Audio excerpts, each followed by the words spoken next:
కామారెడ్డి జిల్లా కేంద్రంలో పీఆర్టీయూ-టీఎస్ రాష్ట్ర అధ్యక్షుడు దామోదర్ రెడ్డి విలేకరుల సమావేశం నిర్వహించారు. ఈ సందర్భంగా ఆయన ఉద్యోగ, ఉపాధ్యాయుల సమస్యలపై మరియు ప్రభుత్వం నుండి రాబోయే సానుకూల నిర్ణయాలపై పలు కీలక వ్యాఖ్యలు చేశారు. ఉపాధ్యాయుల సమస్యల పరిష్కారమే పీఆర్టీయూ-టీఎస్ ధ్యేయం సంఘం ఆవిర్భావం. ఉద్యోగ మరియు ఉపాధ్యాయుల సమస్యల పరిష్కారం కోసమే పీఆర్టీయూ-టీఎస్ సంఘం ఏర్పడిందని దామోదర్ రెడ్డి స్పష్టం చేశారు. కాంగ్రెస్ పార్టీ అధికారంలోకి వచ్చిన తర్వాత రాష్ట్రంలో ఆర్థిక ఇబ్బందులు ఉన్నాయని చెప్పడంతో ఉపాధ్యాయుల సమస్యల పరిష్కారానికి తాము ప్రభుత్వానికి కొంత సమయం ఇవ్వటం జరిగిందని ఆయన పేర్కొన్నారు. కీలక డిమాండ్లు: ఉపాధ్యాయులకు సంబంధించిన 4 ప్రధాన డిమాండ్లను తక్షణమే పరిష్కరించాలని ఈ సందర్భంగా ఆయన ప్రభుత్వాన్ని కోరారు.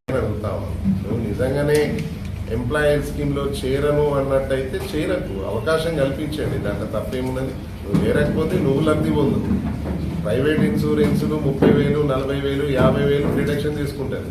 కానీ ఇక్కడ మనం చెల్లించేది యావరేజ్గా 14 నుంచి 15,000 మాత్రమే మేము చెల్లిస్తా ఉన్నాం. కాబట్టి ఇక్కడ అన్లిమిటెడ్ చికిత్స జరగాలనుకున్నాం, 6గురికి చికిత్సలు జరగాలని కోరుకుంటున్నాం. ఉద్యోగి ఇష్టం, ఉద్యోగి చేరడు అని నేను అనుకోవట్లేదు. దీని మీద అపోహలు ఉన్నాయి కాబట్టి కొంత ఇబ్బందులు పడతా ఉన్నారు. ఎందుకంటే కొంత అధికారుల అలసత్వంతో ఈ విధి విధానాలు ఇవన్నీ ముందస్తు ఇయ్యకపోవడం వల్ల అపోహలకు గురైంది. కాబట్టి నిన్నటి జరిగిన సమావేశంలో మాకు పూర్తి స్థాయి నమ్మకం ఏర్పడ్డది.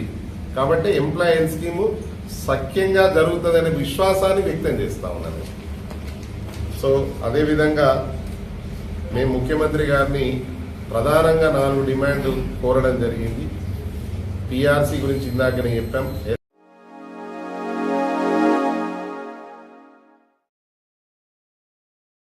Like, comment, and subscribe.